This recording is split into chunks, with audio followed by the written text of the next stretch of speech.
The country's lawmakers are back to the business of the House, with the Speaker of Parliament, Prof Mike Oquaye, hinting that the new government's first budget statement will be read soon.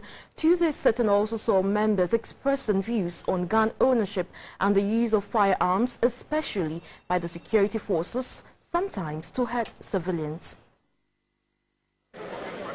The 7th Parliament went on recess on the 11th of January to give the Committee on Selection ample time to constitute other committees to conduct the duties of Parliament.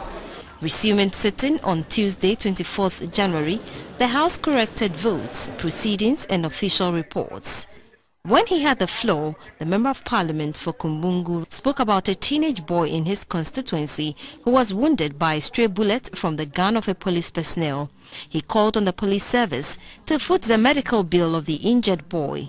This brought to the fore the use of live ammunition by police, especially in riot control. In December last year,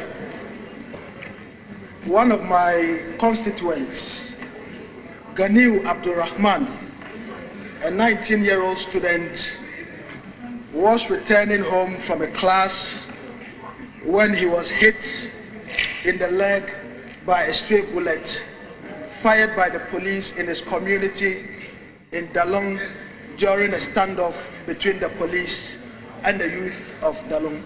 We've seen and read reports about the use of live ammunition by the police during riot control.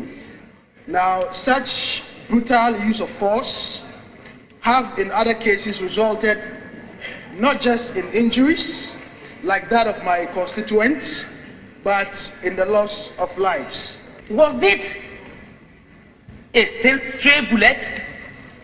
Was it targeted at somebody? And if so, how was the rioting that a policeman could target somebody and unfortunately miss his target, only for somebody, another person, to be affected? If it was meant to scare the crowd, then I believe it shouldn't have been targeted. It should have been fired in the air. We need proper training for the police in crowd control. We also need to give them the appropriate equipment apparatus to enable them to do their work. So what should happen is a holistic approach, that those who go overstep the bounds will be dealt with, and that I want to assure that moving forward, we would ensure that the police operate within the law, and all those who step beyond the law will be sanctioned. The Speaker asked for the committee responsible for the interior to look at the issue and address it accordingly. We should for now develop an approach whereby Parliament will not just make statements, but there will be follow-up systems and mechanisms to ensure compliance with the law.